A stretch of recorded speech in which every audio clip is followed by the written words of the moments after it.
Internet ইউটিউবে কিছু বক্তা বেরিয়েছে অন্য দলের স্টাম্প ব্যবহার করে, কিন্তু আদেও সেই দলের মানুষও সে নয়, সে সেই দলেরও ক্ষতি করছে।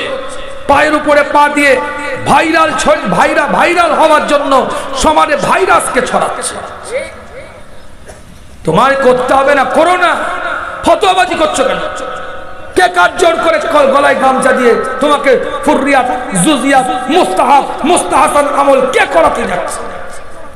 সমাজের বুকে ঘুষ ভরে গেছে, সুদ ভরে গেছে, বাড়িতে বাড়িতে সুদ চলছে, বাড়িতে বাড়িতে পণ চলছে, বাড়িতে বাড়িতে পরকিয়া চলছে, ওপেন পরকিয়া করছে রাস্তার উপরে। সেখানে ফতোয়া নেই মৌলভী সাহেবের। রাস্তার ধারে পুকুরে ছেলে মেয়ে একসাথে গোসল করছে মুসলমানের বাচ্চা, সেখানে মৌলভী সাহেবের ফতোয়া নেই।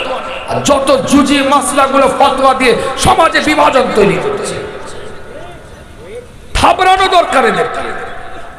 এরা জাতির দুশ্মন, এরা কওমের দুশ্মন।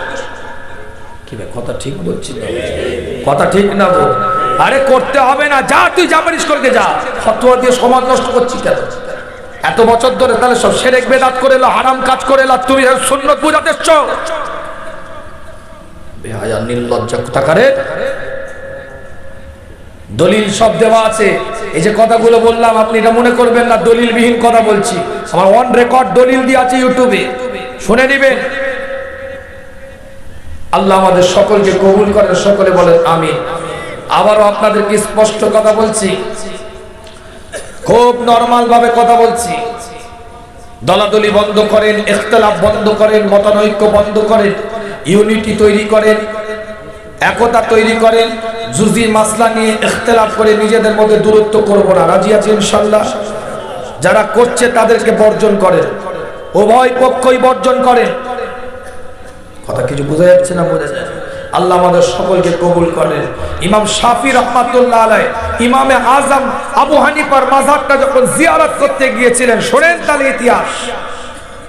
শাফি মতলম্বী মানুষেরা, শাফি মাযহাবের মানুষেরা রাফুল ইয়াদাইন করে নামাজ পড়ে, আর আমরা রাফুল ইয়াদাইন ছাড়া একবার তাকবীরে তাহরিমার সময় শুধুমাত্র হাত উত্তোলন করি, বাকি সময় স্বাভাবিক আমরা পড়ি।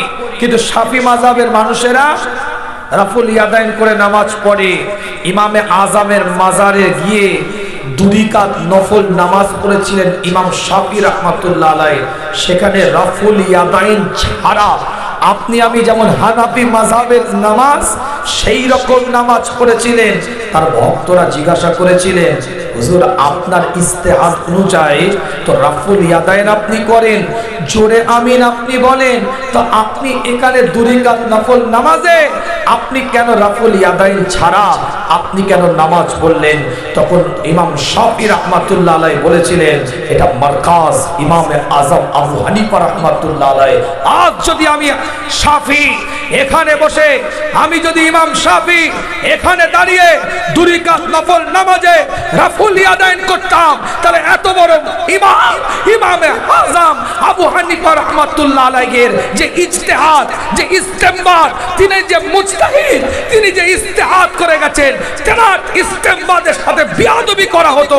তাই আমি ইমাম শাফি আমার ইস্তেমবাদ ছেড়ে দিয়ে আজকের দিনের জন্য 2 রাকাত নফল নামাজ ইমামে আজমের ইস্তেহাদ ইস্তেমবাদ অনুযায়ী আদায় করি।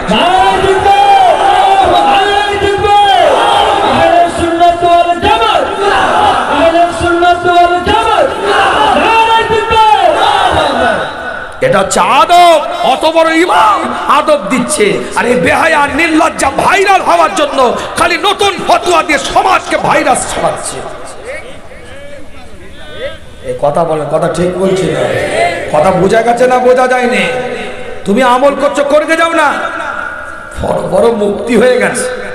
আল্লাহ নবী আল্লাহ রসুলের ওয়াফাতের সময় 1,25,000 সাহাবা হায়াতে, 1,25,000 সাহাবা।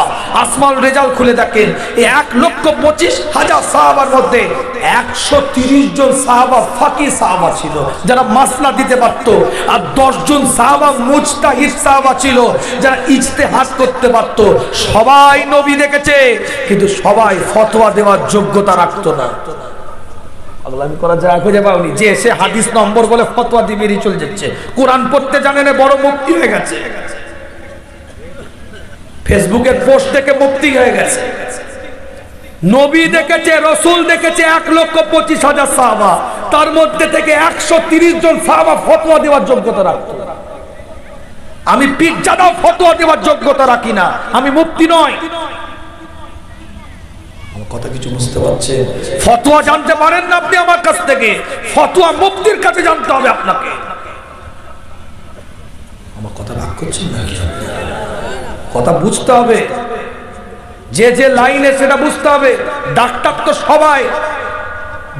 তো সবাই ডাক্তার হওয়ার পরে তাকে এমডি করতে হয়, কোন রোগের বিশেষজ্ঞ হতে হয়, বিভিন্ন MBBS এর পরে এমডি করতে হয়। কেউ কার্ডিওলজিস্ট, কেউ অর্থোপেডিক্স, কেউ নিউরোলজিস্ট, কেউ গ্যাস্ট্রোলজিস্ট, কেউ অঙ্কোলজিস্ট, কেউ মেডিসিনের উপরে, কেউ গাইনোলজিস্ট, কেউ আবার শিশু রোগ বিশেষজ্ঞ।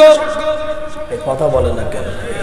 তো নিউরোলজিস্টের কাছে গিয়ে অর্থোপেডিক্সের চিকিৎসা হবে না কার্ডিওলজিস্টের কাছে গিয়ে গ্যাস্ট্রোলজিস্টের চিকিৎসা হবে?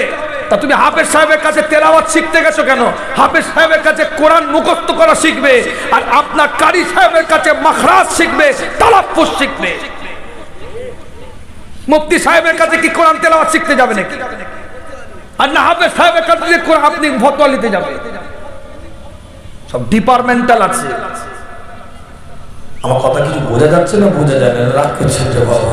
আল্লাহ পাক সকলকে কবুল করেন, সকলে বলেন আমিন।